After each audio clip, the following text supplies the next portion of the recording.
ఈ మాట బహు అద్భుతంగా ఉంది అని వారు గట్టిగా చప్పట్లు పెడుతూ దేవుని మహిమపడదాం. ఖచ్చితంగా నేర్చుకోండి, దేవుని స్తుతించండి, మీ సంఘాల్లో ప్రభువును ఆరాధించండి. అందరూ ఈ సమయంలో ప్రభువును ఆరాధించడానికి చేసిన మనకు దేవుని వాక్యాన్ని అందించారు.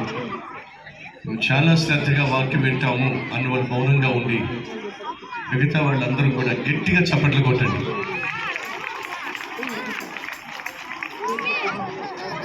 సామాన్యంగా అనంతపూర్ మాటలు నేను ఏమన్నాను, మీరు ఏం విన్నారు? రాబోయే 56 నిమిషాలు మేము చక్కగా వాక్యం వింటాము అన్న వాళ్ళు మౌనంగా ఉండమన్నా గోల చేసే వాళ్ళు చప్పట్లు కొడుతున్నారు. ఇక కుదురుగా కూర్చొని నిలబడ్డాను. ఇక్కడ ప్రతిదీ 2 సార్లు చెప్పాను అనుకోండి, పండగ అయిపోయింది. కాబట్టి చెప్పిన ఒక్కసారి జాగ్రత్తగా వినండి. దేవుడు ఈరోజు మాతో మాట్లాడబోతారు.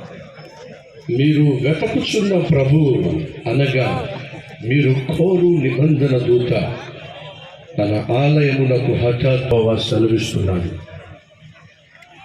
అయితే ఆయన వచ్చు దినమును ఎవరు సహింప స్త్రీ ద్వారానే జన్మిస్తాడు అని ఆదికాండము